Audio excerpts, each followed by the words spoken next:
Écho d'Afrique, nouvelle édition, bienvenue à tous. En Centrafrique, l'Assemblée nationale a adopté mercredi soir un projet de loi qui donne à l'autorité nationale des élections un mois de plus pour tenter de mener à bien l'enrôlement des électeurs qui avaient pris du retard.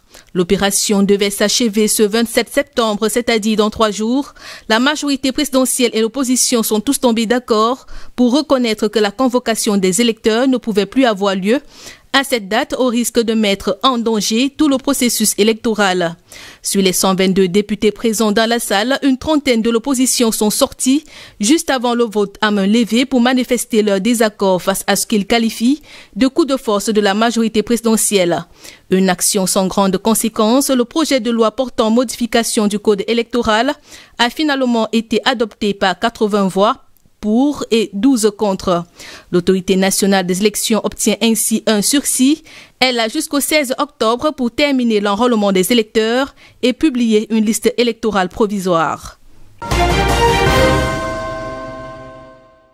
Au Mali, le médiateur de la CEDEAO, l'ancien président du Nigeria Goodluck Jonathan, est arrivé mercredi à Bamako pour un séjour de 48 heures. Cette visite représente un enjeu de taille pour le pays. De sources officielles, il vient s'assurer si les conditions sont réunies pour une levée des sanctions imposées par la communauté ouest-africaine au lendemain du coup d'État du 18 août. Mardi, le colonel Assimi Goïta a, pendant la fête de l'indépendance, appelé à leur levée pour le bonheur des Maliens. Mais la CEDEAO a conditionné cette levée de sanctions à la nomination de 2 civils au poste de président de la République et de premier ministre de la transition. Si l'étape du président a été franchie lundi et saluée comme un moment important, la CEDEAO attend maintenant un premier ministre et elle veut une personnalité strictement civile cette fois, sans passé militaire comme c'est le cas du président Bada. Selon le médiateur de la communauté ouest-africaine, c'est au chef de l'État ghanéen Nana Akufo-Addo, président en exercice de la CEDEAO, qu'il revient de se prononcer sur une éventuelle levée des sanctions. Des annonces importantes pourraient être faites dans ce sens ce vendredi 25 septembre. Présidentielle en Côte d'Ivoire, l'ancien Premier ministre Pascal Affi-Guesson, 67 ans, candidat pour le scrutin du 31 octobre, a rejoint mardi le mouvement des désobéissances civiles annoncé dimanche par Henri Konan Bédié au nom de l'opposition. Absent de la grande réunion de la coalition de l'opposition, sa position sur le processus électoral était très attendue. Lors d'une conférence de presse, il a dénoncé la candidature d'Alassane Ouattara à un 3e mandat, tout en exigeant les réformes du Conseil constitutionnel et de la Commission électorale indépendante avant le premier tour du scrutin. Rajoutant que dans le cas contraire, il retirera sa candidature. Il a fustigé le rejet par le gouvernement des recommandations de la Cour africaine des droits de l'homme.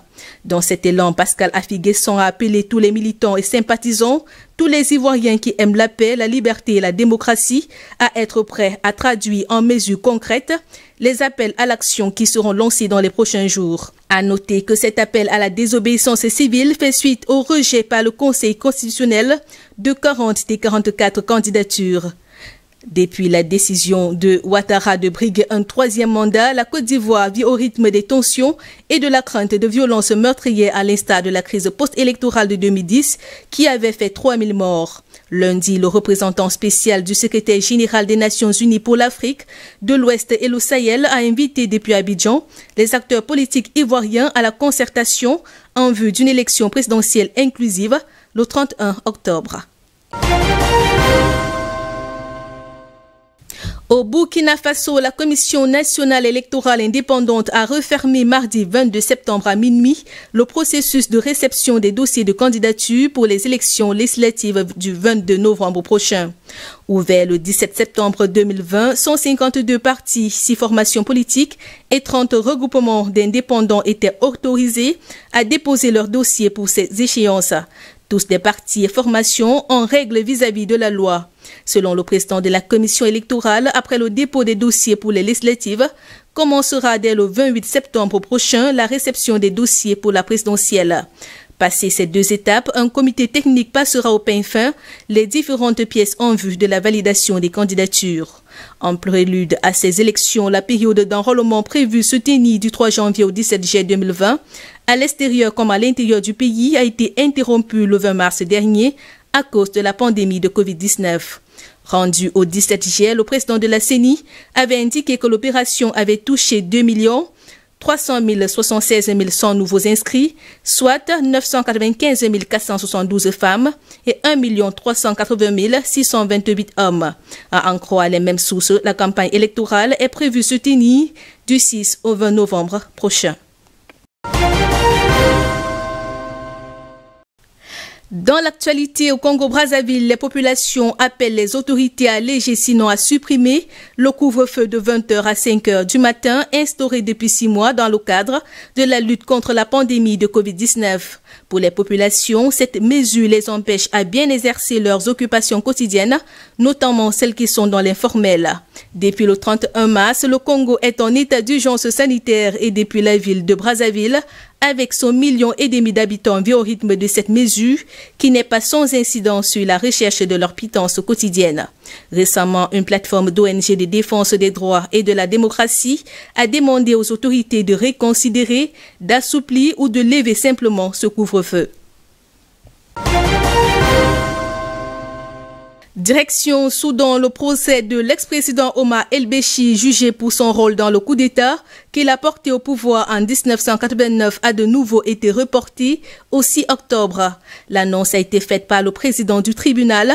L'audience de mardi 22 septembre était la 5e depuis le début du procès le 21 juillet 2020. L'examen des faits a été reporté à plusieurs reprises, à chaque fois en raison des questions de procédure. Le président déchu et plusieurs des accusés risquent la peine de mort pour avoir renversé le gouvernement démocratiquement élu du premier ministre Sadr al-Mahdi en 1989 lors du 3e coup d'État depuis l'indépendance du Soudan en 1956. Âgé de 76 ans, Omar El-Béchir a été destitué et arrêté par l'armée en avril 2019 après des mois de révolte populaire. Dans un autre procès, il a été condamné à 2 ans de prison pour corruption en décembre dernier. Il est actuellement détenu à Khartoum. Au Kenya, le président de la Cour suprême, David Maraga, a demandé au président Uhuru Kenyatta de dissoudre le Parlement parce qu'il ne compte pas suffisamment de femmes. Dans une lettre adressée au chef de l'État, le président de la Cour suprême explique que le fait de ne pas avoir plus de femmes parlementaires était contraire à la Constitution et équivalait à une discrimination à l'égard de ces dernières. La Constitution stipule qu'un groupe de femmes ne peut pas occuper plus de 2/3 des sièges parlementaires. Cependant, les femmes occupent beaucoup moins que les 116 sièges obligatoire dans le Parlement de 350 membres.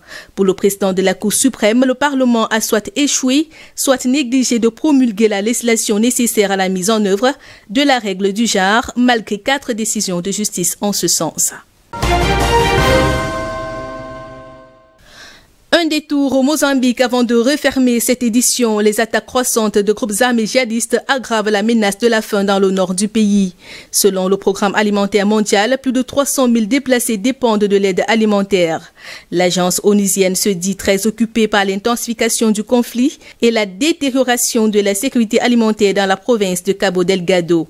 Selon les dernières prévisions du réseau d'alerte de la famine, ces populations déplacées vont continuer à faire face à des niveaux de crise en termes d'insécurité alimentaire, au moins jusqu'à début 2021. Sur le théâtre des événements, les forces gouvernementales peinent à reprendre l'avantage, affirmant que les djihadistes se mêlent à la population locale.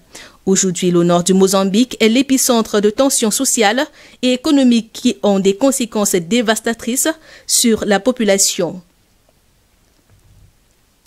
Voilà qui fait l'essentiel des échos de l'Afrique. L'information est en continu sur DBS.